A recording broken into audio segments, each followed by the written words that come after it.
di Rabu malam ini. Jadi kita ketemunya digabungkan karena pendeta Profesor Yusuf Peng itu dia misalnya Rabu, jadi Selasanya dia sulit karena dia ada ngajar misalnya. Nah, kita bersyukur karena dia bisa datang ke tempat kita dan tanggal 30 Agustus 30 ke 31. Ya, ini pengumuman supaya kita ingat baik-baik. Nah, kita masuk ke dalam makalah ya.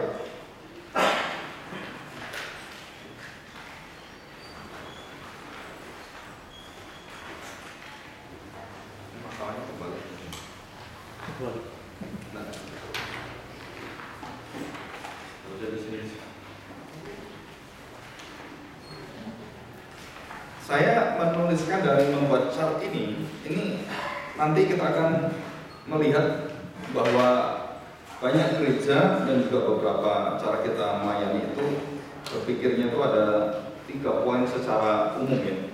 Yang pertama itu panggilan kita itu sebagai hamba Tuhan, sebagai pelayan juga dengan jabatan masing-masing, dan kemudian panggilan itu disertai dan dilengkapi dengan kompetensi, kemampuan.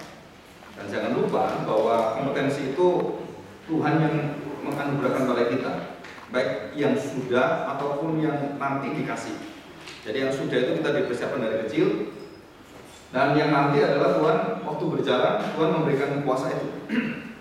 Jadi sebelum dan sesudah itu ya. Nah, yang ketiga adalah confidence. Confidence itu semacam satu keyakinan, kepercayaan, dan berkaitan dengan iman. Jadi kalau kita diberi wewenang jabatan, kalau saudara tidak confidence, saudara tidak akan bisa berbuat banyak dengan jabatan itu. Jadi kalau saya dikasih jabatan, tapi kok saya kurang begitu ini ya, nggak mampu, terus nggak ada kekuatannya. Nah, itu menurut pandangan umum ini, calling, kompetensi atau competence dengan confidence itu yang terjadi pada umumnya. Nah, saya melihat, nanti kita akan melihat di dalam firman Tuhan. Kalau seseorang mempunyai calling, bisakah dia tidak mempunyai kompeten? Jawabannya bisa. Jadi dunia mengatakan kalau orang bekerja dan dia kalau nggak ada kemampuan dipecat dia, nggak bisa dipakai. Kenapa? Kamu nggak ada kemampuan kok. Dan dia dipecat, ya kamu cari yang lain aja. Nah, apakah gereja boleh nggak seperti itu? Ya. Jadi ada calling, tapi dia nggak bisa. Semua kita ini melayani dari nggak bisa, saya percaya. Saya nggak bisa khotbah jadi bisa khotbah, saya nggak bisa ngajar jadi ngajar. Jadi kalau awal pertama saya dipilih karena kompetensi, saya pasti dibuang Tuhan dari awal. Ya ini contoh praktek yang kita rasakan jari. Dulu kita bisa doa nggak?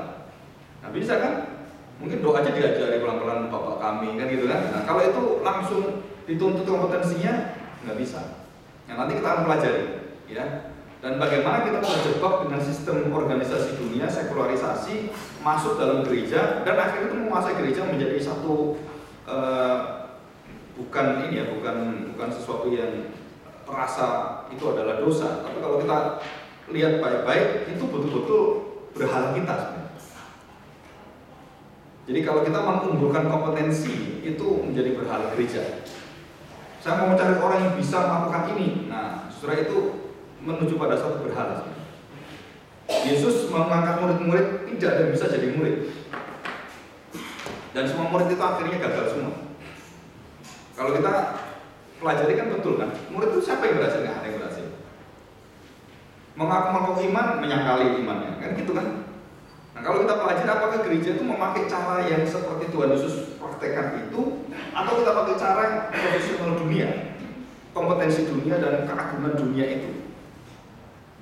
Saudara, kalau kita lihat Daud dan Salomo, khususnya Salomo itu jatuh dalam profesionalitas dan kerajaannya dikoyakkan Tuhan, dia hancur total. Ya, karena dia memakai kekuatan kekuasaan baik militer, kemampuan dan semuanya. Padahal Tuhan sudah katakan bukan itu. Ya, jadi kompetensi itu tidak boleh diangkat melebihi daripada firman Tuhan. Dan kemudian confidence. Nah, apakah confidence ini menentukan nggak nanti? Nah, nanti kita akan pelajari. Saudara, confidence itu bisa satu waktu kita bisa confidence, tapi di waktu yang lain kita bisa jatuh ke dalam, kalau kita ngomong lemah imannya. Bahkan ada firman Tuhan mengatakan imannya itu mati. Jadi iman kita itu bermacam-macam levelnya. Ya, kira-kira ada sekitar di atas 10 macam iman. Itu dalam Alkitab. Jadi iman kita ada yang lemah, ada yang imannya ragu-ragu, ada imannya kurang percaya, ada imannya itu ya iman palsu gitu kan. Iman yang tidak percaya pada Injil yang sesungguhnya, iman ditambah-tambahi, iman dikurang-kurangi gitu, iman yang berkompromi, iman yang sinkretisme, itu banyak sekali. Nah, gereja itu diliputi dengan begitu banyak. Jadi confidence itu mempunyai dua perspektif. Yang pertama, saudara, confidence itu dia confidence karena dia percaya pada apa yang Allah berikan pada dia. Walaupun dia tidak punya kemampuan, walaupun dia tidak mempunyai satu keyakinan yang betul-betul bisa yakin, tapi dia serahkan itu pada Tuhan, dia tahu bahwa dia akan bisa jatuh kepercayaannya. Nah, orang itu adalah orang yang mendapatkan kebenaran dan belas kasihan Tuhan. Nah, saya beri contoh siapa orangnya, gampang sekali. Elia, nanti kita pelajari. Elia itu confidence menghadapi 450 mantan dia. Ayo kamu panggil dewa-dewamu, gaya. Dan semua 450 dewa Baal itu, nabi-nabi dewa Baal itu kepalanya dipenggal dia semua. Hebat nggak? Tapi dengan satu wanita namanya Isabel belum datang ini, ngancam pakai orang lain, Elia ketakutan loh. Dan dia mengatakan, aduh mati aku. Tuhan kalau seperti ini matilah, bunuh saja saya. Saya tanya, apakah imannya salah? Semua nabi hampir mengalami hal yang sama. Apalagi kalau awal-awal, Yesaya, Yeremia sama. Oh Tuhan, kok pilih saya? Saya ini nggak bisa dulu. Dia tuh orang berdosa, kan gitu kan? Confidence-nya ada nggak? Karena dosanya dia nggak confidence. Tapi setelah Tuhan ubahkan dia, baru dia confidence. Itu kita pelajari banyak-banyak. Dan saudara jangan dipikir bahwa kalau saya punya keyakinan yang hebat, terus saya itu bisa dipakai Tuhan hebat. Belum tentu. Kadang-kadang Tuhan izinkan bahwa iman kita itu bisa dihancurkan supaya kita bersandar pada Dia terus. Di situ. Jadi itu mau-maunya Tuhan. Tuhan mendidik kita dengan pola yang luar biasa supaya kita tidak ada satu titik dalam hidup kita itu yang perlu kita sombongkan, ya. Jadi ketika ini, nah kemudian di tiga ini ada di tengah-tengah ada 3C, triple C, ya. Jadi kan C yang luar, triple C yang luar yang besar, dan kemudian masuk di dalam. Nah, yang di dalam inilah triple C yang harus kita miliki. Kalau saudara memiliki ini, saudara nggak bisa mau menjadi orang, mau menjadi pemimpin, mau menjadi pelayan. Saudara kalau nggak punya rahasia 3C itu, saudara kita nggak akan bisa dilayakkan. Dan apa yang kita lakukan baik panggilan, confidence semua itu percuma, kosong, sia-sia. Ya, jangan sampai kita seperti itu. Nah, yang C di tengah itu apa? Christ. Terus kemudian setelah Christ itu apa? Chosen.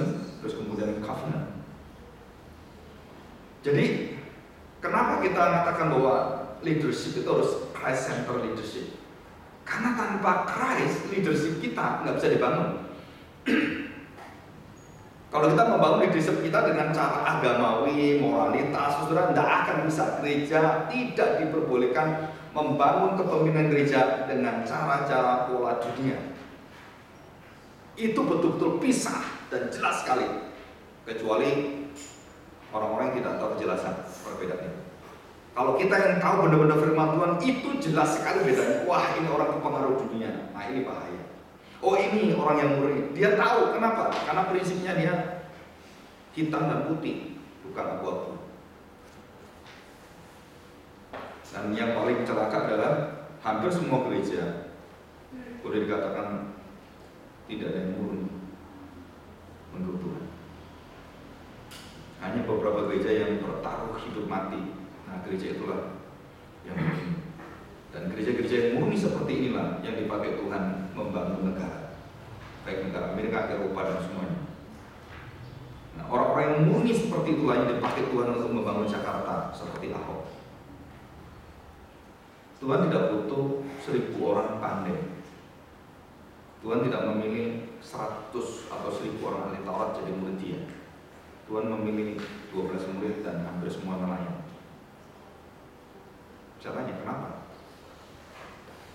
Saudara, apakah kita yang berteologi hebat dan punya gelar apa semua itu kemudian boleh dikatakan wah ini orang yang akan dipakai Tuhan. Enggak seperti itu.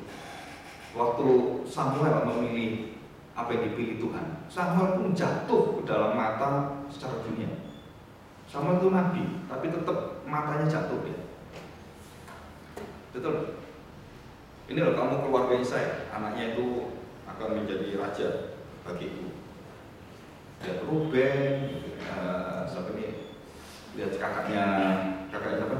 Daud. Lihat satu rambut badannya gini, apa gini semua itu.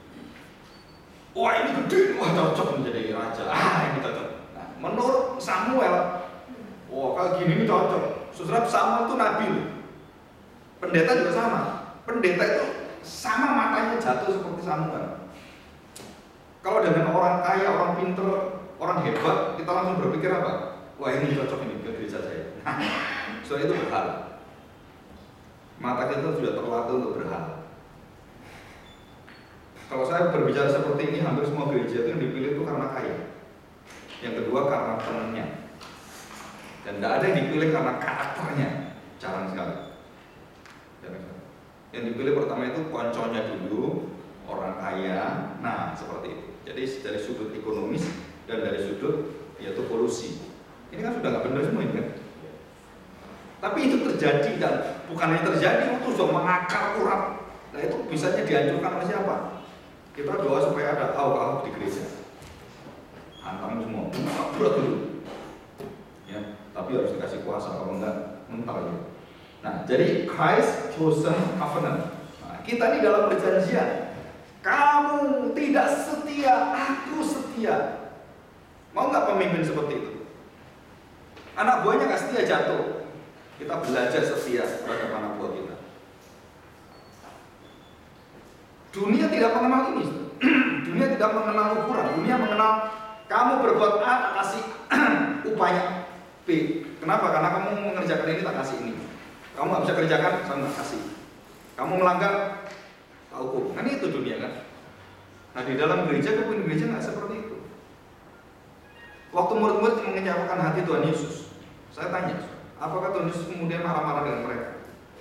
Terus kemudian mencapi murid-muridnya semua. Nah kita kan Christ center ini kan, karena model Kristus itu model yang teragung, sempurna, dan membuat kita, daging kita itu nggak tahan dengan cara Tuhan Yesus. Kenapa nggak tahan? Karena prinsip kita prinsip kedagingan. Termasuk dalam pola apa? Termasuk dalam pola kita bekerja, kita berkeluarga, sama. Kalau kita tidak memiliki hati Kristus, bubar semua, nggak bisa. Ya. Kalau kita orang jatuh cinta itu pertama kan jatuh cinta matanya dulu kan, dari mata turun ke hati. Orang Kristen nggak hati dulu, baru naik ke mata. Harusnya gitu kan? Kita kan jatuh cinta dari mana? Dari mata kan, cantik, ganteng gitu kan, terus jatuh cinta saya kan gitu. Nah kalau anak Tuhan jangan ngajar anakmu seperti itu, hatinya dulu.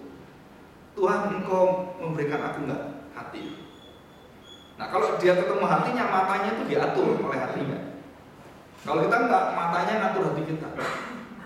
Nah begitu matanya nggak cocok, loh kok jelek kamu sekarang? Nah udah hati nggak cocok. Nah itu celaka ya. Jadi kalau sudah melayani Tuhan, dulu kamu hebat ya. Terus kemudian kita berkumpul dengan dia lama-lama, oh kamu lemah di sini, lemah di sini, di sini. Jadi hebatnya dulu itu hilang. Kata-kata yang hebat itu kan kemudian apa? Nah nggak cocok ya, udah kamu keluar aja. Cari yang cocok lagi. Bisa nggak seperti itu prinsip itu dipakai? Nah itu kita sulit sekali, kenapa? Karena kita sudah ada dalam lingkungan sekularisasi dan lingkungan yang betul-betul sudah jarang orang yang hatinya berpaut dengan firman Tuhan dan betul-betul ingin murni, pure atau puritan. Itu jarang sekali.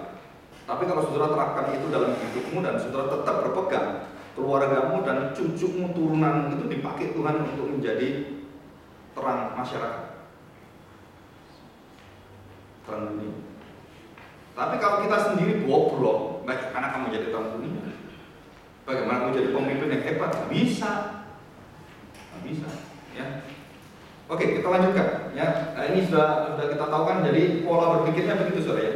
Nanti kalau ada hal-hal yang penting, saya akan jelaskan lebih detail. Nah, kita lihat prinsip dasar kepemimpinan spiritual Kristen. Saya katakan spiritual karena ini berkaitan dengan dunia yang tidak bisa dimengerti orang yang belum lahir baru.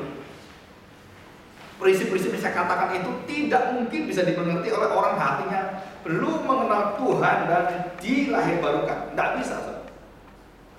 Pasti orang itu mengatakan, apa salahnya sih? Kok saya begini, kok nggak apa-apa gitu loh. Kok gereja lain nggak apa-apa, kenapa kita dilarang? Nah, ukurannya bukan kebenaran, tapi ukurannya adalah pengalaman-pengalaman orang ini, orang gini itu. Bukan pada sumber firman Tuhannya.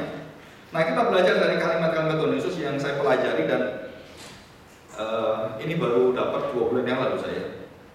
Nah, saudara, coba kita lihat kalimat-kalimat Tuhan Yesus. Panggilan, calling ya. Kita lihat di dalam panggilan atau vocation atau calling.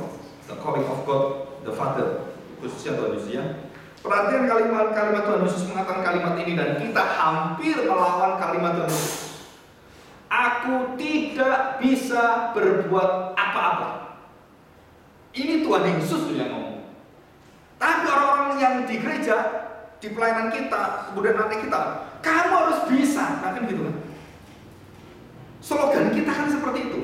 Kamu nih hebat, kamu tuh. Tuhan Yesus katakan kebalik.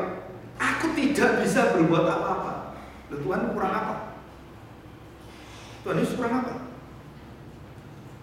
Apa dia kurang taat? Apa dia kurang suci, kurang kudus? Kenapa dia ngomong seperti ini? Ya, I can do nothing versus I can do anything. Jadi manusia itu dididik dalam gereja, kamu tuh bisa, kamu tuh hebat, kamu wah orang itu talentanya kayaknya tuh untuk melayani Tuhan. Wah, luar biasa. Padahal itu menyembah dia sendiri, menghormati dirinya sendiri. Yang satunya penuh dengan tahu dirinya siapa. Oh, kalau bukan Tuhan, siapa aku?